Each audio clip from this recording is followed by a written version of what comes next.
स्वागत है बच्चों आप सभी का वापस से अकाउंट्स वाला यूट्यूब चैनल पे। तो mission to score 100 out of 100 में chapter number 2 principle of management में हम लोगों ने ये टॉपिक को अधूरा छोड़ दिया था पिछले वीडियो में, क्योंकि रीजन था इसका कि आप पहले बच्चों मैनेजमेंट का प्रिंसिपल देख लो, देन आफ्टर हम लोग देखेंगे ना कि what is the importance of principle sir. क्योंकि जब तक आप प्रिंसिपल को पढ़ोगे नहीं, जब तक मैं आपको कुछ भी पढ़ाऊंगा और आप जब तक फील नहीं करोगे तब तक कैसे होगा। तो मैंने आपको 14 प्रिंसिपल पढ़ाया कि भाई डिवीजन ऑफ वर्क करके, काम को बांट करके बहुत इफेक्टिव एफिशिएंट वे में काम होता है। उसके बाद प्रिंसिपल ऑफ रेम्यूनरेशन करके भाई आप सही से सबको सफिशिएंट सैलरी दो ताकि काम लोग अच्छे से करें। और इस तरह के यूनिटी ऑफ कमांड करके भाई एक बॉस एक ही सुपीरियर को ऑर्डर दे तो ज्यादा अच्छा है। इससे क्या होगा, क्लैश नहीं होगा, इससे क्या होगा कि वेस्टेज ऑफ टाइम नहीं होगा, प्रॉपर तरीके से एक बॉस का काम करेगा आपका एक सबऑर्डिनेट, है ना।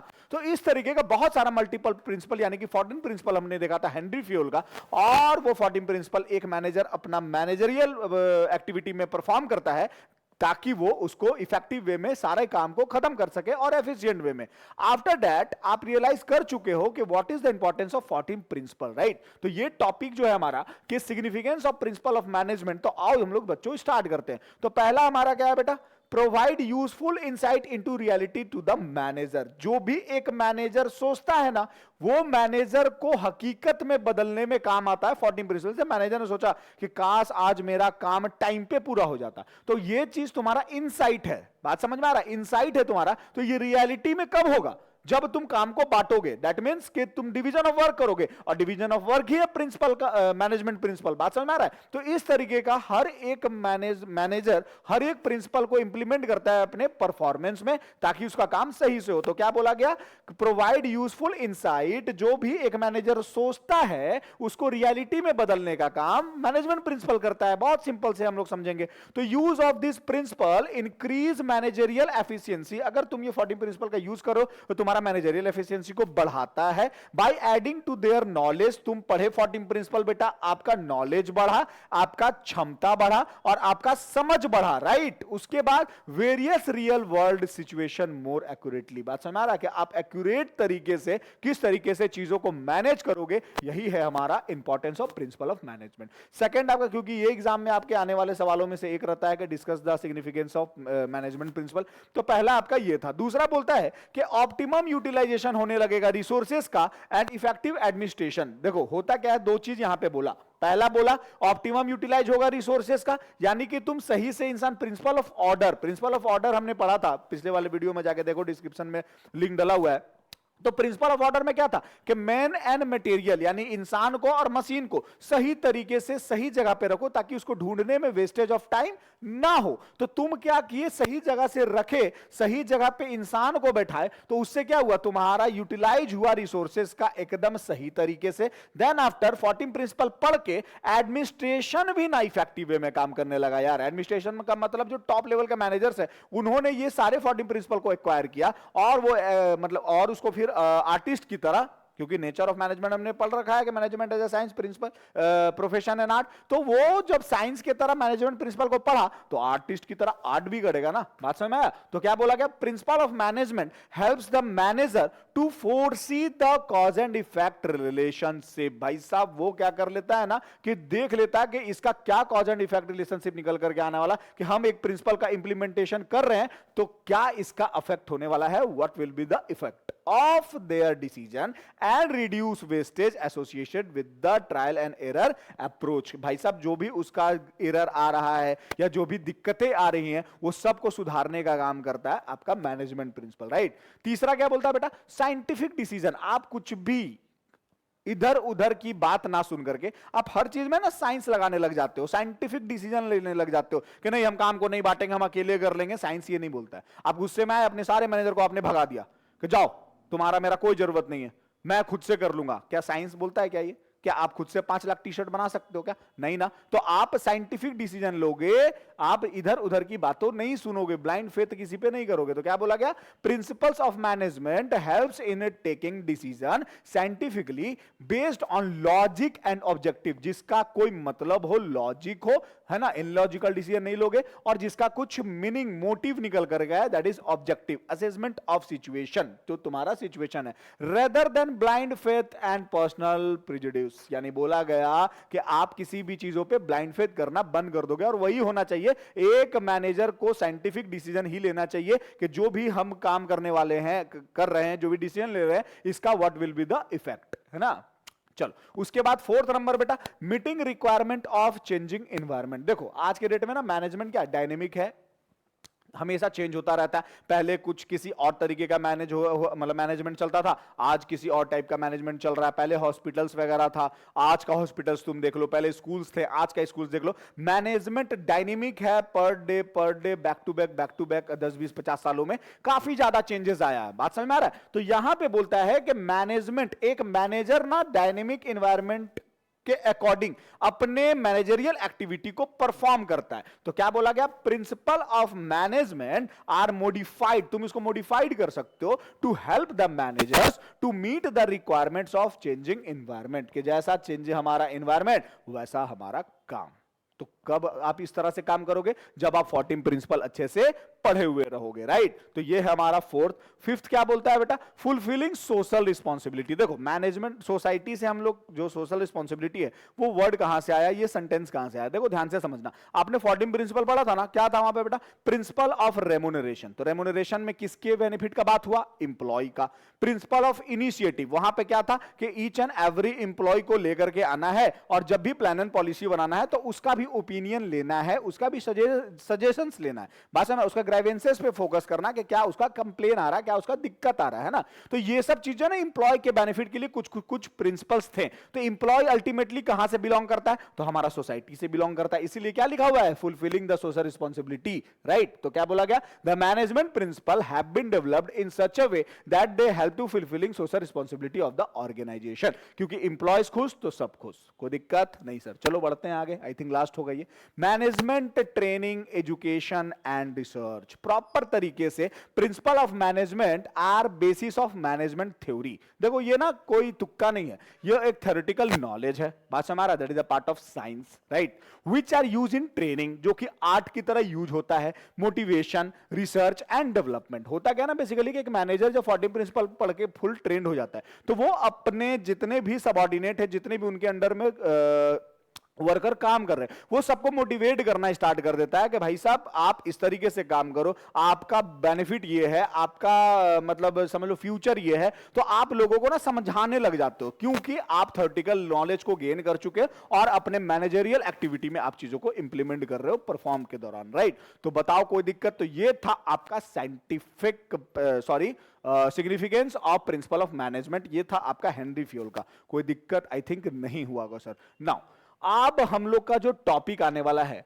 वो टॉपिक आने वाला बेटा आपका फ्योल प्रिंसिपल ऑफ मैनेजमेंट, ये हमने पढ़ रखा है। चलो आ जाते हैं हम लोग वापस से साइंटिफिक मैनेजमेंट में, जो कि आपका one of the important topic of this book है, क्योंकि जिससे क्वेश्चन ना आए ऐसा हो नहीं सकता है। बात समझ रहा है, क्या लिखा हुआ बेटा, प्रिंसिपल ऑफ साइंटिफिक मैनेजमेंट। आखिर इस प्रिंसिपल को दिया किसने, ये बेसिकली देखो वहां पे जो मैनेजमेंट, यहां पे ना दो चीज है, यहां पे दो चीजें मैं आपको बता रहा हूं। पहला चीज जो आपका होगा, मैं आपको एक खाली स्लाइड में आपको बताने का कोशिश करता हूं, आ जाओ, देखो इसको ऊपर का रहने दो। यहां पे इस प्रिंसिपल में ना आपको दो चीज पढ़ना है इस चैप्टर में। पहला मैनेजमेंट प्रिंसिपल्स के बारे में, और दूसरा scientific principles of management and management technique. ठीक है, तो ये जो था इसका 14 प्रिंसिपल आपने पढ़ लिया, बोलो यस सर। आपने इसका सिग्निफिकेंस पढ़ लिया, 6 सिग्निफिकेंस अभी मैंने पढ़ाया, यस सर। ये आपका पार्ट हो गया खत्म, और इसको दिया था बेसिकली हेनरी फ्योल ने, हेनरी फ्योल। ठीक है, ये वाला पार्ट बेटा आपका हो गया पूरा क्लियर। 14 प्रिंसिपल, 6 सिग्निफिकेंस, क्लियर है। अब हम लोग मूव ऑन करेंगे किधर, तो साइंटिफिक प्रिंसिपल ऑफ मैनेजमेंट पे एंड मैनेजमेंट टेक्निक पे, जिसको बोला गया साइंटिफिक टेक्निक। Scientific technique. इसको किसने दिया भाई? तो इसको दिया हमारे F.W. टेलर ने। F.W. Taylor, T for Taylor and T for technique, scientific technique. याद रखना आया भाषा में। तो टेलर ने क्या दिया? टेक्निक दिया। साइंटिफिक चीजों को टेलर ने दिया, बस याद रखना। मैनेजमेंट प्रिंसिपल को किसने दिया? तो हेनरी फ्यूल ने दिया। साइंटिफिक चीजों को किसने दिया? तो F.W. टेलर ने। तो F.W. टेलर कौन थे भाई? F.W. टेलर जो थे वो आपका अमेरिकन मैकेनिकल इंजीनियर थे। लिख लो, काम आएगा, है ना। ये आपके जिनका पूरा नाम हो गया आपका फ्रेडरिक विंस्लो टेलर, ठीक है। ये इनका पूरा नाम है और ये अमेरिकन मैकेनिकल इंजीनियर थे, राइट।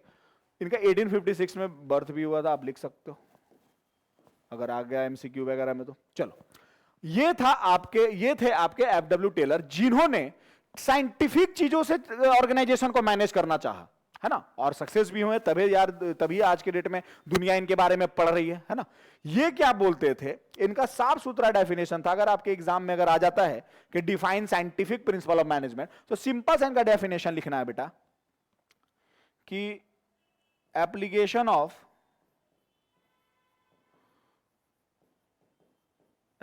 भी लिख सकते हो, इंप्लीमेंटेशन भी लिख सकते हो। एप्लीकेशन ऑफ साइंस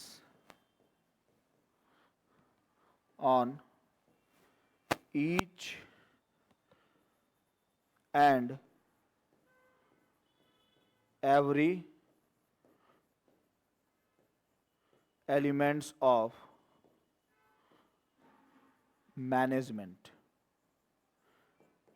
क्या लिखा हुआ बेटा? बोलता है यहां पे कि साइंटिफिक प्रिंसिपल का मतलब एप्लीकेशन ऑफ साइंस, हर जगह साइंस लगाओ। कहां पे? On each and every elements of management. तो अभी जस्ट आपको मैंने पढ़ाया एलिमेंट्स ऑफ मैनेजमेंट क्या होता है, चैप्टर नंबर 1 में जाकर के देखो आप, है ना, सेकंड वीडियो में, कि वहां पे आपके पास था फंक्शंस ऑफ मैनेजमेंट, जिसमें था आपका planning, organizing, staffing, directing, controlling. वो आपका फंक्शंस ऑफ मैनेजमेंट भी है और वो आपका एलिमेंट्स ऑफ मैनेजमेंट भी है। यानी कि अकॉर्डिंग टू F.W. टेलर, उनका कहना है कि प्लान भी कर रहे हो ना तो साइंस लगा के करो, बेतुका बातें मत करो कि 1000 करोड़ कमा लेंगे। पहले आप रेशियो वगैरह निकालो, बात समझ में आ रहा है। उसके बाद बोलते हैं वो कि ऑर्गेनाइजिंग भी करो ना तो साइंस लगा के करो, स्टाफिंग भी करो तो साइंस लगाओ, डायरेक्ट भी किसी को करो तो साइंस लगाओ। ऐसा नहीं कि डायरेक्शन दे दिएगा कल सुबह में ठंड में 5 बजे आपको फैक्ट्री आना है, आप साइंस लगाओ कि बंदा आ पाएगा कि नहीं, आप 10 बजे रात को उसको छोड़ रहे हो। बात समझ आ रहा है। हर जगह पे साइंस लगाना है, बेतुका बातें नहीं करना है। किनके अकॉर्डिंग? तो हमारे F.W. टेलर। तो चलो हम लोग स्टार्ट करते हैं आपका साइंटिफिक प्रिंसिपल ऑफ मैनेजमेंट जो कि है आपका 4 और मैनेजमेंट टेक्निक जो कि है आपका 8। आओ हम लोग स्टार्ट करते हैं इनका प्रिंसिपल पहले पढ़ना। चलो, तो क्या है भाई प्रिंसिपल? आ जाओ। पहला प्रिंसिपल देखो, मैंने आपको बता दिया कि किन्होंने ये दिया, तो ये दिया F.W. टेलर ने, ठीक है। चलो, F.W. टेलर ने जो हमें साइंटिफिक चीजों के बारे में सिखाया वो था क्या कि implementation of science on each and every elements of management या each and every functions of management, जिसमें पहला जो हमारा प्रिंसिपल है, ये प्रिंसिपल में पढ़ा रहा हूं, टेक्निक नहीं, टेक्निक अभी इसके बाद वाले टॉपिक में होगा, राइट, मतलब सेम वीडियो टॉपिक अभी थोड़ी देर के बाद। बस आप पहले 4 प्रिंसिपल को पढ़ो कि उन्होंने ये 4 प्रिंसिपल में क्या बोला। सबसे पहले उनका कहना है कि हर जगह पे साइंस लगाइए, not the rule of thumb, मतलब अंगूठा राज हटाइए, यानी साइंस लगाइए, वो करिए जो साइंस कह रहा है, वो मत करिए जो मैनेजर कह रहा है। बात समझ में आ रहा है? जैसे बहुत सारे मैनेजर होते हैं कि यार 24 घंटा मशीन चलाओ, कोई दिक्कत नहीं, जो हम देख लेंगे, है ना। तो यार आपके देखने से क्या होगा, उसका मैन्युफैक्चरिंग जो मैन्युफैक्चरर है उसने ही ये अलर्ट दे रखा है कि हर 12 घंटे के बाद 2 घंटे मशीन को आराम चाहिए, तो ये मैन्युफैक्चरर बोल रहा है। लेकिन होशियार बन के, काबिल बन के मैनेजर होते हैं ना हमारे ऑर्गेनाइजेशन में, मतलब जो 10-10 साल से काम कर रहे हैं, वो क्या बोलते हैं कि यार 24 घंटा चलाओ, जो हम समझ लेंगे। नहीं, उनका कहना है जब साइंस बोल रहा है, यानी मैन्युफैक्चरर यार 12 घंटे मशीन चलाने बोल रहा है, यानी कि वो कुछ एक्सपेरिमेंटेशन करके ही बोल रहा होगा ना कि 12 घंटे के बाद मशीन खराब हो जाएगा, जल जाएगा, गर्म हो जाएगा, व्हाटएवर। तो यहां पे उनका कहना है कि हर जगह पे साइंस लगाइए, not a rule of thumb. Rule of thumb का मतलब अंगूठा राज, जो हम बोल दिए वही होना चाहिए, नहीं, वो उनका कहना नहीं। उनका कहना है जो हो सकता है वही करिए, रूल ऑफ थंब को हटाइए। तो क्या बोला गया, decision on the basis of scientific study होना चाहिए, एनालिसिस करके होना चाहिए। क्या नहीं होना चाहिए, ट्रेडिशनल मेथड में काम, ट्रायल एंड एरर में काम नहीं होना चाहिए। बात समझ में आ रहा है, हर जगह पे हमें साइंस लगाना है। दूसरा क्या उन्होंने प्रिंसिपल दिया कि हार्मनी नॉट डिस्कॉर्ड, यानी कि सब एकता बना करके काम करिए, लड़ाई झगड़ा मत करिए। कितना अच्छा बात बोला उन्होंने, है ना, कि लड़ाई झगड़ा मत करिए, एकता बना करके काम कीजिए। Eliminate class conflict and develop harmony between the management and worker. बोलता है कि एलिमिनेट कर दो, गायब कर दो, किस चीज को, कन्फ्लिक्शन को, यानी कि टकराव को। WWE नहीं होना चाहिए आपके ऑर्गेनाइजेशन में बेटा, दिक्कत हो जाएगी। एंड डेवलप करो हार्मनी, यानी कि एकता बनाना स्टार्ट करो, सबको मिलजुल के यूनिटी बनाना स्टार्ट करो। एंड बिटवीन किसके किसके बीच में, मैनेजमेंट एंड वर्कर के बीच में, तभी जाकर के तुम्हारा काम सही से हो पाएगा। Both should realise that each one is important. दोनों को ये पता होना चाहिए और ये फील होना चाहिए, रियलाइज होना चाहिए कि हम लोग दोनों इंपॉर्टेंट है। मैनेजर ये ना समझे कि हम जो बोल दिए वही होना चाहिए, वर्कर को भी ये रियलाइज होना चाहिए कि मेरा इंपॉर्टेंस है इस ऑर्गेनाइजेशन में, तभी ऑर्गेनाइजेशन आगे बढ़ रहा है। भाषा में उसको भी रिकॉग्नाइजेशन फील होना चाहिए, मान्यता मिलना चाहिए। To achieve this state, Taylor called for complete mental revolution on the part of both management and worker। भाई साहब वो क्या किया है ना कि वो सबके दिमाग को संतुलन बना करके काम करने का बात बोले के गए हमारे FW टेलर। तो पहला उनका क्या है, साइंस लगाओ, अंगूठा राज हटाओ, वो करो जो साइंस बोल रहा है, वो मत करो जो मैनेजर बोल रहा है। यहां पे बोला गया कि एकता बना करके काम करो, लड़ाई झगड़ा मत करो, राइट। तीसरा है उनका, कॉपरेट करो, एक दूसरे का मदद करो, नॉट इंडिविजुअलिज्म, यानी बोला गया कि भाई सेल्फिशनेस नेचर में काम मत करो। ऐसा नहीं कि आज आपका छुट्टी लेने का दिन था तो आपने छुट्टी ली है, कल कोई और छुट्टी ले रहा है तो आप उस चीज पे अपोज कर रहे हो कि नहीं वो क्यों छुट्टी। अरे आप कॉपरेट करो ना, अगर उसके घर में तबियत किसी का खराब है, वो बंदा आज नहीं आया, वर्कर आज वो ड्यूटी पे नहीं आया, तो उनका कमी मत खलने दो, आप उनके बदले में मैनेज करो। बात समझ में आ रहा, सबको एक दूसरे से मैनेज करके काम करना होगा। तो क्या बोला गया, competition should be replaced by cooperation. Competition को कॉपरेशन में बदलो, सबसे बड़ा चीज कि एक दूसरे से क्लैश नहीं होना चाहिए कि वो ये कर रहा है तो हम भी ये करेंगे। बात समझ में आ रहा, इससे ऑर्गेनाइजेशनल हार्म होता है और कुछ नहीं होता है। Management and worker should realise that they need each other. हर एक मैनेजर को और हर एक वर्कर को भी ये रियलाइज होना चाहिए कि एक दूसरे का हमें भी जरूरत है। आज के डेट में ना उस तरह का इंसान से काफी ज्यादा दूर हो जाओ जिसको ये लगता है कि हम ही सब कुछ है। बात समझ में आ रहा, एक दूसरे का, और मुझे किसी का कभी जरूरत पड़ेगा ही नहीं, ऐसा तो कभी आपको बेटा भूल करके भी नहीं सकते, क्योंकि मरने के बाद भी ना इंसान को 4 लोगों की जरूरत होती है। बात समझ में आ रहा है, तो यहां पे बोला गया कॉपरेट करो, इंडिविजुअलिज्म मत करो, अपना सिर्फ मत देखो, सबको सबका हेल्प करो। 4th नंबर में उनका प्रिंसिपल है बेटा, development of each and every person to his और her greatest efficiency and prosperity. यानी उनका कहना है कि डेवलपमेंट होना चाहिए हर एक वर्कर का, किस हद तक उसका एफिशिएंसी बढ़े और उसके घर में प्रोस्पेरिटी, यानी कि उसका मतलब समझ लो कि पैसा भी आए उसको। ऐसा नहीं कि सिर्फ उसको काम से डेवलपमेंट मिल रहा है, पैसा आ ही नहीं रहा, तो बेटा ये भी दिक्कत वाली बात है। बात समझ आ रहा है। तो पहला प्रिंसिपल उनका science, not the rule of thumb. दूसरा प्रिंसिपल उनका बताओ, हार्मनी नॉट डिस्कॉर्ड, यानी कि लड़ाई एकता बना के काम करो, लड़ाई झगड़ा मत करो। तीसरा, कॉपरेट करो एक दूसरे को, इंडिविजुअलिज्म से दूर रहो। और चौथा, development of each and every worker to their greatest efficiency and prosperity, ताकि उसका बेहतर से बेहतर हो सके, उसका प्रोस्पेरिटी भी हो और एफिशिएंसी भी उसका बढ़े। ये 4 प्रिंसिपल किन्होंने दिया, तो FW टेलर ने। याद रखना, हेनरी फ्योल का कहानी खत्म हो चुका है, 14 प्रिंसिपल। अब देखो दोनों के बीच में ना एक बड़ा कॉमन डिफरेंस है। अभी हमने 2 लोगों के बारे में पढ़ा ना, किनके बारे में, हेनरी फ्योल और FW टेलर के बारे में अभी हम लोग पढ़ रहे हैं। बस ये चैप्टर में ना ये दोनों के बारे में ही है। हेनरी फ्योल किसके बारे में सोच रहे पता है, मैनेजर के बारे में। ये किसका एफिशिएंसी बढ़ाना चाह रहे हैं, मैनेजर का एफिशिएंसी बढ़ाना चाह रहे हैं कि मैनेजर सही रहेगा। 14 प्रिंसिपल जो इन्होंने दिया वो किसके एफिशिएंसी के लिए दिया? मैनेजर के एफिशिएंसी। उससे इंप्लॉय को नहीं पढ़ना है वो चीज, बात में है। वो जो मैनेजर बनेगा उसके लिए ये। लेकिन एफडब्ल्यू टेलर बोलते हैं कि नहीं, हम जो भी टेक्निक देंगे, हम जो भी प्रिंसिपल देंगे, वो सारा का सारा प्रिंसिपल जो होगा वो रिसोर्सेस के लिए होगा और वर्कर के लिए होगा। बात समझ रहा? वो सारा रिसोर्स। हेनरी फ्योल का कहना है मैनेजर बड़ा, एक ऑर्गेनाइजेशन है मैनेजर बड़ा होता है, और एफडब्ल्यू टेलर का कहना नहीं नहीं नहीं नहीं, नहीं। मैनेजर तो आएगा जाएगा यार, रिसोर्सेस बड़ा होता है और वर्कर बड़ा होता है। तो हम जो भी टेक्निक बताएंगे अभी आपको, और जो भी प्रिंसिपल मैंने अभी चारों प्रिंसिपल आपको पढ़ाया एफडब्ल्यू टेलर का, वो सब वर्कर का एफिशिएंसी के लिए है, याद रखना। राइट, चलो, तो ये 4 प्रिंसिपल अभी आपको मैंने पढ़ा दिया साइंटिफिक मैनेजमेंट का। चलो, now the time to study about technique. Scientific technique क्या होता है सर? आओ देखते हैं। टेक्निक का मतलब काम करने का तरीका। भाई सब काम करने का तरीका कोई टेक्निक बोलते हैं, तो उनका क्या तरीका था? आओ स्टार्ट करते हैं पढ़ना। सबसे पहले उनका जो टेक्निक है नंबर 1, वो है फंक्शनल फॉर्मेनशिप। फंक्शनल फॉर्मेनशिप का मतलब, फॉर्मेनशिप का मतलब होता है बेटा कि काम करवाने का तरीका। वो उसका फंक्शनल क्या है? आओ हम लोग फंक्शनल पढ़ते हैं इसका। देखो, उनका कहना है कि सेपरेट कर दो प्लानिंग डिपार्टमेंट को और प्रोडक्शन डिपार्टमेंट को, यानी कि एग्जीक्यूशन डिपार्टमेंट को। यानी कि बेटा उनका कहना है प्लानिंग डिपार्टमेंट अलग बनाओ और प्रोडक्शन डिपार्टमेंट अलग बनाओ।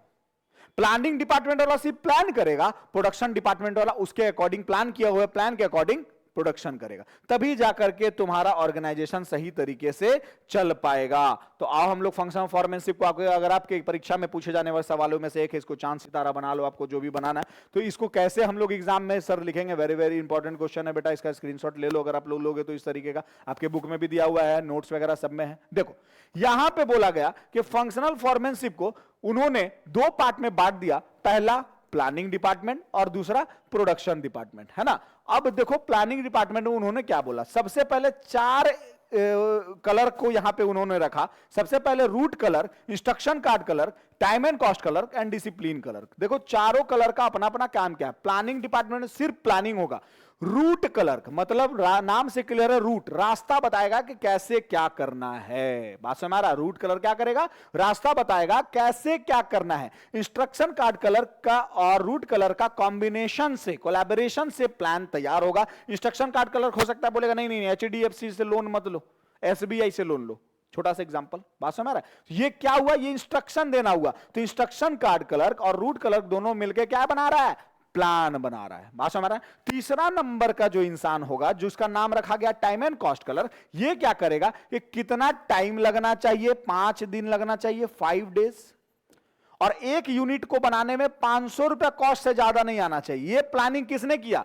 टाइम एंड कॉस्ट कलर ने कर दिया कि भाई टी शर्ट का ऑर्डर है 5000 टी शर्ट का, तो 5 दिन में दे दिया जाए और 500 रुपया से ज्यादा का कॉस्टिंग मेरा नहीं आना चाहिए, क्योंकि हम लोग को 600 में बेचना है। 100 रुपया पर यूनिट हम लोग को प्रॉफिट अर्न करना है। बात समझ रहा है? तो जो मैन्युफैक्चरिंग कॉस्ट आना चाहिए वो कितना होना चाहिए? 500 पर यूनिट। बात समझ रहा है? और डिलीवरी का टाइम जो लेंगे वो कितना देंगे? Not much then 5 days. हम लोग 5 दिन से ज्यादा नहीं लेंगे। बात समझ आ रहा है? तो ये कौन तय करेगा, डिटरमाइन करेगा? तो टाइम एंड कॉस्ट कलर। क्योंकि एक ऑर्गेनाइजेशन में एफिशिएंसी एंड इफेक्टिवनेस मैनेजमेंट का जब मैं पहला चैप्टर पढ़ाया अभी हाल के दिनों में, तो आप जाकर के देखो, उसमें मैंने एक आप लोगों को पॉइंट पढ़ाया, इफेक्टिवनेस वर्सेस एफिशिएंसी। दोनों का मतलब, effectiveness refers to the complete the task at right time, and efficiency का मतलब complete the task at minimum cost. तो बेटा कॉस्ट एंड टाइम दोनों मैटर करता है ना, बताओ। तो इसीलिए यहां पे 2 इंसान है, पहला टाइम एंड कॉस्ट कलर। बात से हमारा एक सेपरेट आदमी है जो सिर्फ और सिर्फ टाइम एंड कॉस्ट को देखेगा, राइट। और चौथा आदमी जो है वो डिसिप्लिन कलर है। भाई साहब वो काम सही से, मतलब डिसिप्लिन भी मेंटेन करके चलेगा। ऐसा नहीं है कि प्लान तुम कुछ भी बनाने लग जाओ, लॉ एंड ऑर्डर को भूल जाओ, लॉ ऑफ लैंड को फॉलो करने के बाइड करते हुए काम होगा, कोई भी इनलीगल काम नहीं होगा। वो कौन करेगा? Discipline officer. तो भाई साहब प्लानिंग डिपार्टमेंट में according to this technique of FW Taylor functional foremanship, planning department में 4 क्लर्क, रूट क्लर्क रास्ता बताता है, इंस्ट्रक्शन कार्ड क्लर्क इंस्ट्रक्शन देता है, टाइम एंड कॉस्ट क्लर्क जो टाइम को और कॉस्ट को डिटरमाइन करता है, एंड डिसिप्लिन क्लर्क जो लॉ वगैरह को देखेगा कि क्या सही है क्या गलत है। कोई दिक्कत नहीं सर। यहां से जो प्लानिंग हो गया, ये सारा प्लानिंग उठ करके कहां चला आएगा? प्रोडक्शन डिपार्टमेंट में। प्रोडक्शन डिपार्टमेंट अब प्लान किया गया प्लान के अकॉर्डिंग काम करेगा, यानी कि प्रोडक्शन डिपार्टमेंट को हम लोग और कौन सा डिपार्टमेंट बोल सकते हैं? Execution department. एग्जीक्यूशन डिपार्टमेंट, यानी कि जो प्लान हुआ है उसको एग्जीक्यूट किया यहां पे जा रहा है, राइट। तो सबसे पहले बेटा प्रोडक्शन डिपार्टमेंट में कौन? गैंग बॉस, सबका बॉस। गैंग बॉस क्या करता है? गैंग बॉस बेटा अरेंज करता है टूल्स को, ह्यूमन को और अदर रिसोर्सेस को। बात समझ आ रहा है? काम तभी ना होगा यार जब तुम अरेंज करोगे स्टॉक को, यानी कि रॉ मटेरियल को परचेस करोगे, ह्यूमन को रिक्रूटमेंट करोगे, सिलेक्शन करोगे, टूल्स को सही सलामत लेकर के आओगे, तब ना वर्कर काम करेगा। तो गैंग बॉस, यहां पे भी 4 बॉस है, gang boss, speed boss, repair boss, inspector. अब चारों बॉस का अपना अपना काम, गैंग बॉस, सबका बॉस, ये सबको रिसोर्सेस ला करके देगा और सारा चीज मुहैया करवाएगा, अवेलेबल करवाएगा, ऑर्गेनाइज का काम करता है ये गैंग बॉस। बात समझ रहा है कि भाई आपको क्या चाहिए बनाने के लिए? 5000 टी शर्ट का ऑर्डर है, बताओ। तो ये सब मिलकर के इसको बताएगा, वर्कर बताएगा कि भैया ये चाहिए, इतना कपड़ा चाहिए, इतना धागा चाहिए, इतना ये चाहिए, ऐसा मशीन चाहिए, इतना फ्यूल चाहिए, ये सब कुछ अरेंज करेगा। तो arrangement of tools, human resources and other resources का काम गैंग बॉस का। नेक्स्ट बेटा स्पीड बॉस, क्योंकि यहां पे टाइम और कॉस्ट दोनों मैटर कर रहा है ना, तो दोनों के लिए एक अलग से बॉस है जो कि स्पीड को चेक करेगा कि 5 दिन में हो तो जाएगा ना। जैसे मान के चलो कि 5000 टी शर्ट का ऑर्डर है और 5 दिन आपके पास टाइम है, तो ये स्पीड बॉस क्या चेक करेगा कि पर डे कोई भी कीमत पे 1000 टी शर्ट से ऊपर मेरा बन जाना चाहिए, तभी हम 5 दिन में 5000 बना पाएंगे। बात समझ आ रहा है? तो यही चीज कौन देखता है? स्पीड बॉस देखता है। अगर एक दिन में 600 टी शर्ट बन रहा है तो 5 दिन में तो तुम तो 3000 बना पाए यार, या 2500 बना पाए। बात समझ रहा है? तो यहां पे तो तुम 5000 टी शर्ट ऑर्डर को अपना डिलीवर कर नहीं पाओगे। तो स्पीड बॉस क्या चेक करता है कि according to determination of time काम हो रहा है कि नहीं हो रहा है। Then after repair boss, repair boss क्या करता है? हर एक मशीन को, हर एक टूल्स को सही सलामत रखता है। बात समझ? क्योंकि मशीन अगर खराब हो गया यार तो प्रोडक्शन बंद हो जाएगा। तो बहुत इंपॉर्टेंट रिसोर्सेस है तुम्हारा मशीनरी, इसलिए बेटा रिपेयर बॉस एक अलग से रहता है जो कि प्रोडक्शन डिपार्टमेंट का पूरा मशीनरी का भार किस पे होता है? रिपेयर बॉस पे। तो आप क्या लिखोगे इसके बारे में कि ये जो रिपेयर बॉस होता है ये हर एक मशीनरी को सही सलामत रखने का काम करता है, वर्किंग कंडीशन में है कि नहीं, राइट। और बेटा लास्ट में याद रखना क्वालिटी प्लस क्वांटिटी, ये दो चीज का ना रोल बड़ा क्रूशियल होता है एक ऑर्गेनाइजेशन में, राइट। तो यहां पे बोला गया कि इंस्पेक्टर जो होता है वो क्वालिटी एंड क्वांटिटी को चेक करता है कि क्या क्वालिटी होना चाहिए और क्या क्वांटिटी है। बात समझ रहा है? ऐसा तो नहीं कि कहीं 500 में बनाने के चक्कर में क्वालिटी खराब हो रहा है। तो इंस्पेक्टर जो होता है वो सारे चीजों को इंस्पेक्ट करता है, सारे चीजों को देखता है, ओवरसी करता है और फाइनली यहां से गुड्स बन करके तैयार हो, तब जाकर के ये यहां पे टेक्निक काम आता है फंक्शनल फॉर्मेनशिप का। तो चलो पहला टेक्निक हमारा हमने पढ़ लिया बेटा जी, क्या था हमारा? Functional foremanship. कोई दिक्कत नहीं सर। क्या बोला गया था? सेपरेट कर दो प्लानिंग को और एग्जीक्यूशन फंक्शन को, यानी कि प्रोडक्शन डिपार्टमेंट को। नेक्स्ट है हमारा, उनका कहना है, डब्ल्यू टेलर का कहना है कि अपने जो रिसोर्सेस है और अपना प्रोडक्शन प्रोसेस है उसमें सिंप्लिसिटी लेकर के आओ और अपना जो प्रोडक्ट है उसका स्टैंडर्ड को बढ़ाओ। यानी कि 10 चीज मत बेचो, 5 ही चीज बेचो, 2 ही चीज बेचो, लेकिन स्टैंडर्ड चीज बेचो। ज्यादा चीज बेचने के चक्कर में ना बेटा तुम ध्यान इधर उधर नहीं दे पाओगे। बात समझ आ रहा? जैसे तुमने एक रेस्टोरेंट ओपन किया, अब तुम सोचोगे चाइनीज भी बना दे, इंडियन भी बना दे, तंदूरी भी बना दे, बिरयानी भी बना दे, तो तुम्हारे पास मैन पावर कम है अगर, तो तुम 10 चीज का दुकान मत खोलो ना, 10 चीजों को मत बेचो। तुम एक ही चीज, तुम सिर्फ चाइनीज बनाओ, लेकिन उस चाइनीज पे अपना 100% दो। इसीलिए बोला गया कि सिंप्लिसिटी लेकर के आओ अपने प्रोडक्शन में और अपने गुड्स का जो तुम्हारा है वो क्या बढ़ाओ? स्टैंडर्ड को बढ़ाओ। तो क्या बोला गया? Establish standard for every business activity and eliminating unnecessary diversity two of product. 5 तरह का, 10 तरह का, 20 तरह का प्रोडक्ट बेचने से अच्छा है तुम 5 ही तरीके का बेचो, लेकिन वो तुम्हारा स्टैंडर्ड होना चाहिए। 50 नॉन स्टैंडर्ड गुड्स से अच्छा होता है 5 स्टैंडर्ड गुड्स, याद रखना, राइट। तो चल दूसरा टेक्निक हमारा standardization and simplification of work. तीसरा बोलता है मेथड स्टडी। अब मेथड स्टडी क्या है? ये मेथड स्टडी जो है ना वो बेटा अलग अलग कर दिया गया है, लेकिन चलो कोई बात नहीं, ये वर्क स्टडी का पार्ट है, ये वर्क स्टडी का पार्ट है, ठीक है। ये 3 नंबर का है, तीसरा वर्क स्टडी हो जाएगा, और ये 3.1 हो जाएगा, ये 3.2 हो जाएगा, और इसी तरह से हम लोग आगे भी पढ़ेंगे। चलो, तो ये क्या है तुम्हारा 3 नंबर में वर्क स्टडी, यानी कि उनका कहना है एफडब्ल्यू टेलर का, पहला तो था फंक्शन फॉर्मेनशिप, और दूसरा था standardization and simplification of work, तीसरा है वर्क स्टडी टेक्निक। तो इनका कहना है एफडब्ल्यू टेलर का इस टेक्निक के मतलब अकॉर्डिंग कि अकॉर्डिंग टू वर्क स्टडी हर एक मैनेजर को काम को पहले खुद से करके देखना चाहिए, काम को पहले खुद से करके, मशीन चल रहा है, मशीन को पहले खुद से चला के देखो, 1 घंटे के अंदर या एक टी शर्ट बनाने में एटलीस्ट कितना टाइम लग रहा है।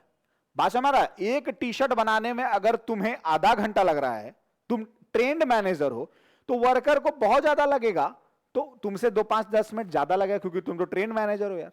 बात समझ रहा है? तो तुम पहले सारे काम को खुद से करके देखो, क्योंकि देखो ध्यान से समझना बातों को, कि तुम घर में मम्मी खाना बनाती है, घर की साफ सफाई करती है, तुम्हारे कपड़े धोती है, तुम अब आज 2 कपड़े धोए, कल 2 रोटी खुद के लिए बनाए, और थोड़ा सा घर में इधर उधर झाड़ू वगैरह कर दिए, तो तुम बोलोगे बाप रे बहुत काम रहता है मम्मी, तो मम्मी तुरंत तुम्हारा यूं पकड़ लेगी कि बेटा हम ये सब काम किए हुए हैं, हम तो नहीं थकते हैं, तुम 2 ही कपड़ा खींचने में थक गए। बात हमारा, तो उसी तरीके से एक मैनेजर भी होता है, बोलता है यहां पे कि वर्क स्टडी का मतलब काम को पहले तुम खुद से स्टडी करो हर फैक्टर पे। किस किस फैक्टर पे? Method study. बोलता है कि identify one best way to do a job. तुम क्या करो, एक ही तरीके का प्रोडक्शन तुम जान रहे हो, बात समझ रहा है, उसी तरीके से तुम प्रोडक्शन करवा रहे हो, ये सही नहीं है। तुम क्या करो ना, 4 तरीके का, मेथड का मतलब क्या होता है? तरीका। बात समझ रहा है? तुम यार क्या करते हो, सुबह में उठ के पढ़ के देखो, दोपहर में पढ़ो, रात में पढ़ो, ऑनलाइन पढ़ो, क्या किस तरीके से पढ़ो। यहां पे बोलता है सिंपल सा बात कि मेथड तुम्हारा क्या है, किस तरीके से तुमको ऑफलाइन अच्छा लगता है, ऑनलाइन अच्छा लगता है। बात समझ रहा है? होम ट्यूशन तुम लेकर के देखो, तुम 3-4 तरीके से पढ़ के देखो, तुम स्कूलिंग करके देखो, क्या तुम्हारा तरीका सही तुमको सूट किया, वही तरीका को अपना लो। बात समझ? उसी तरीके से एक मैनेजर को हर 4 तरीके का प्रोडक्शन करके देखना चाहिए, जो प्रोडक्शन में टाइम कम लगे, जो प्रोडक्शन मेथड में कॉस्ट कम लगे, उसी को ऑप्ट कर लो ना यार, दिक्कत क्या है। बात समझ आ रहा है? तो इसी तरीके से तुमको मेथड स्टडी के बारे में समझ में आया होगा कि 4 तरीके का मेथड को तुम इस्तेमाल करो, और जो तुम्हारा find out the best method of the production है उसी को फाइंड आउट करो, है ना, और उसी को तुम ऑप्ट कर लो जो तुम्हारा सबसे कम minimum time and minimum cost में हो रहा है। उसके बाद वर्क स्टडी के अंदर में पहला क्या आ गया? Method study. दूसरा आता है मोशन स्टडी। मोशन स्टडी बोलता है, ध्यान से समझना, कि तुम्हारा 4 फ्लोर है फैक्ट्री का, ठीक है, तुम्हारा यहां पे स्टोर है सबसे ऊपर, और प्रोडक्शन हाउस तुम्हारा सबसे नीचे है, और यहां पे ऑफिस है, यहां पे भी ऑफिस है, और यहां पे भी ऑफिस है। तुम्हारा प्रोडक्शन हाउस बेटा यहां है, तो मशीन वगैरह यहां चल रहा होगा, मशीन में हर 2 घंटे पे हो सकता है फ्यूल डालना पड़े, है ना, और तुम्हारा स्टोर सबसे ऊपर है, इस कारण से तुम फ्यूल जो है वो अपने स्टोर में रख रहे हो, तो हर 2 घंटे में तुम क्या कर रहे हो, फैक्ट्री में है तो स्टेयर से चढ़ रहे हो और जा करके यहां से फ्यूल ला रहे हो, फिर स्टेयर से उतर रहा है तुम्हारा वर्कर। टाइम बर्बाद हो रहा है ना, हो सकता है 20 मिनट बर्बाद हो जाए, है ना। अब वो जाएगा तो हो सकता है किसी से बात करने में फंस गया, यहां पे कोई यहां पे उसको कुछ काम दे दिया, बात समझ रहा है। अब वो फ्यूल जब तक लेके आएगा हो सकता है 20 मिनट्स उसका बर्बाद हो जाए, है ना। हर 2 घंटे पे लग रहा है तो 24 घंटा तुम्हारा फैक्ट्री चल रहा है, तो 12 बार उसको जाना पड़ेगा, 12 × 20, सोच लो कितना मिनट तुम्हारा बर्बाद हो जाएगा, कितना मिनट तुम्हारा 2-3 घंटा तो ऐसे ही बर्बाद हो गया, 4 घंटा, दिन भर में 4 घंटा तो फ्यूल लाने जाने में बर्बाद हुआ। तो यहां पे क्या बोला गया? मोशन स्टडी, यानी कि जितना भी अननेसेसरी मोशन है वो सबको एलिमिनेट कर दो। क्या कर सकते हैं? तो मशीन तो ऊपर नहीं ले जाकर रख सकते हैं, तो हम फ्यूल नीचे ला कर रख सकते हैं, बात समझ, फ्यूल को नीचे ला करके रख देंगे, आने जाने में टाइम वेस्ट नहीं होगा, बात समझ रहा है। तो तुमको इसी तरीके का कुछ काम करना है ताकि तुम्हारा अननेसेसरी मोशन को कम कर दिया जाए, एलिमिनेट कर देना है वेस्टफुल एंड अननेसेसरी मूवमेंट को, ताकि तुम्हारा जल्दी जल्दी काम हो। कोई दिक्कत नहीं सर, बढ़ते हैं आगे। 3.4 क्या है, आओ देखते हैं इसको। यहां पे बोलता है टाइम स्टडी। यानी कि तुमको under work study, another study is time study. तुमको सबसे पहले क्या करना है ना कि टाइम को भी स्टडी करना है कि भाई साहब कितना टाइम लग रहा है और बेस्ट टाइम क्या है इस काम को करने का। जैसे तुम पढ़ने बैठते हो, सुबह उठ करके 4 बजे सुबह उठ के पढ़ने बैठे, नींद आ गया छोड़ दो उस टाइम को। दोपहर में पढ़ने बैठे, नींद आने लगा, छोड़ दो। रात में तुम बैठ रहे हो तो बड़ा लंबा खेल रहे हो, यानी कि लंबा पढ़ रहे हो, लंबे समय से पढ़ रहे हो, है ना, लंबे समय तक पढ़ रहे हो। तो तुम्हारा कौन सा टाइम बेस्ट है? रात वाला। बात समझ आया? तो यहां पे बोला गया टाइम स्टडी में भी लाइक दैट, यहां पे भी इसी तरीके से काम करना है। एक मैनेजर को टाइम स्टडी करना है कि बेस्ट टाइम कौन सा है टू परफॉर्म द जॉब, कौन सा जॉब के लिए बेस्ट टाइम है। जैसे अभी वर्कर सुबह सुबह आता है, ठीक है, फैक्ट्री में, तो तुम वर्कर को दे दिए यार पैकिंग का काम, और प्रोडक्शन का काम दिए तुम लास्ट में 5 बजे, 8 बजे उसको घर जाना है रात को, तो तुम 6 बजे से उसको प्रोडक्शन में लगाए और दिन भर उसे पैक करवा रहे हो। तो यार वो सुबह सुबह नाश्ता पानी खा के एकदम ऑमलेट उमलेट खा के फिट उठ होकर के, है ना, आया है एकदम नहा धोआ के फ्रेश होकर के पूजा पाठ करके टीका उका लगा करके, तो उस टाइम उसको प्रोडक्शन का काम दो। पैकिंग का काम तो लास्ट में भी दे सकते हो। बात समझ आ रहा है? तो वहां पे बोला गया कि तुमको डिटरमाइंड करना है standard time required to perform a well defined job. बेटा तुमको ताकि काम कौन सा टाइम पे सही हो रहा है, वो मतलब सही से कौन सा टाइम है तुम्हारा, सही टाइम कौन सा है टू परफॉर्म द जॉब, है ना, तो वेल डिफाइंड टाइम तुमको क्या करना है? डिटरमाइंड करना है। नेक्स्ट क्या है बेटा 3.5 में? Fatigue study. फटीग स्टडी का मतलब देखो, एक इंसान काम करते करते ना थक जाता है यार। जो थक जाता है तो उसको रेस्ट इंटरवल चाहिए। बात समझ रहा है? तो सबसे पहले उसको तुम्हारे वर्कर को number of rest interval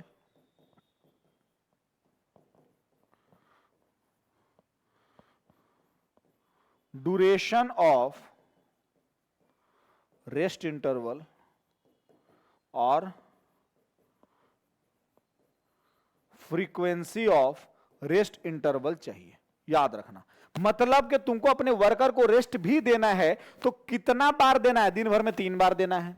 duration कितने देर का देना है, फ्रीक्वेंसी कितने कितने कितने देर पे देना है। बात समझ रहा है? तो यानी फ्रीक्वेंसी भाई साहब हर 3 घंटे पे देना है, ये तुम्हारा फ्रीक्वेंसी हो गया। कितने बार देना है? 3 बार देना है, हर 3 घंटे पे 3 बार देना है, आधे घंटे का देना है। तो इस तरीके का तुमको numbers of rest interval, duration of rest interval and frequency of rest interval determine करना पड़ेगा। The amount and frequency of rest interval in completing a task for your employee, for your worker. यार समझ में आ रहा है? तो यहां पे बात बोला गया कि number of rest interval, duration of rest interval, ये जरूर लिख करके आना, आपके एग्जाम में full out of full number आएगा फ्रीक्वेंसी फटीग स्टडी के अंदर।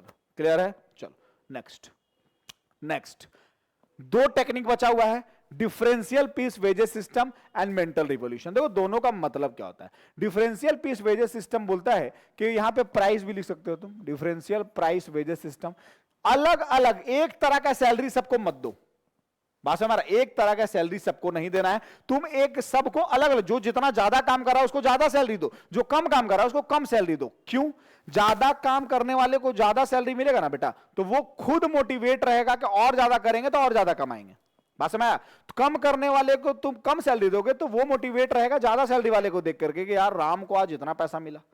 क्यों मिला? तो भाई वो तो सुबह से आकर के काम करता, सही बात, उसको मिल रहा है, तो चलो हम भी आकर के ज्यादा मेहनत करते हैं। बात समझ रहा है? तो ऐसे तुम्हारा ऑर्गेनाइजेशनल बेनिफिट होगा। तो क्या बोला गया? Determined different wage rate of efficient and inefficient worker. जितना भी एफिशिएंट वर्कर है उसको ज्यादा सैलरी, इनएफिशिएंट वर्कर को कम। तुम स्लैब बना दो ना कि 10 से लेकर के मिनिमम 100 बनाना है बैग या टी शर्ट पर डे। एक वर्कर को 100 टी शर्ट बनाना है। अब 100 में से 100 या के बाद 100 से 120 तक जो बनाएगा उसको 20 टी शर्ट का एक्स्ट्रा मैं पेमेंट करूंगा। बात समझ आया?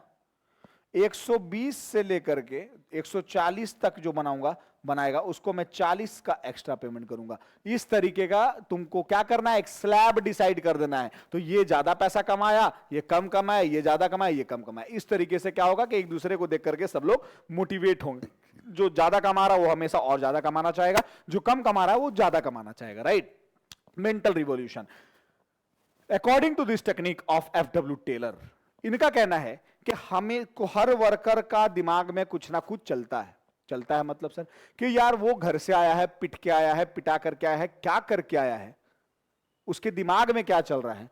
पॉजिटिव सोच रहा है कि नहीं सोच रहा तुम्हारे ऑर्गेनाइजेशन के बारे में, कहीं मैनेजर से उसका कुछ पंगा तो नहीं चल रहा है, कहीं वर्कर के बीच में कुछ दिक्कत तो नहीं आ रही है, उसके माइंड में क्या चल रहा है, उसके माइंड को भी तुमको पढ़ना होगा। तो क्या बोला गया यहां पे, the objective of mental revolution are change in mental attitude. बहुत सारा होता है ना इंसान घड़ी देख करके काम करता है, उसको लेवर मैं बोलता हूं यार, कि भाई घड़ी देखा काम चला गया। दूसरा होता है जो बैठा भी रहेगा लेकिन सिर्फ फकैती करेगा, बात समझ। तीसरा होता है स्मार्ट वर्क, कि भाई साहब वो आपके बारे में सोच रहा है ना। तो आपके बारे में कौन क्या सोच रहा है, क्या कौन नेगेटिव सोच रहा है, कितना परसेंट एम्प्लॉय पॉजिटिव सोच रहा है, ईच एंड एवरीथिंग को तुमको नोटिस करना है, मार्क करना है। जो गलत सोच रहा है उसको तुरंत से पॉजिटिव बनाना है, ये आपका काम है of worker and management toward each other. बात समझ रहा है, ये आपका ऑब्लिगेशन है, ये एक मैनेजर का ऑब्लिगेशन है। तो ये रहा आपके सामने FW टेलर का गर्मा गर्म टेक्निक। तो आपको अब समझ में आ गया होगा कि किस तरीके से आपको टेक्निक लिखना है, किस तरीके से आपको ये मैनेजमेंट प्रिंसिपल लिखना है और किस तरीके से आपको साइंटिफिक प्रिंसिपल लिखना है। तो चलो चैप्टर नंबर 2 मेरे अकॉर्डिंग हो गया खत्म। आप कमेंट बॉक्स में कमेंट करना अगर आपको किसी भी तरीके कोई भी प्रॉब्लम होगा चैप्टर नंबर 2 में, आपसे मैं पर्सनली बात करूंगा, व्हाट्सएप पे कॉल भी कर सकते हो आप, राइट। आप लेकिन कमेंट करना, मैं वहां पे आपको रिप्लाई करूंगा। मिलते हैं आगे चैप्टर नंबर 3 के साथ, तब तक के लिए keep studying, bye bye, have a good day.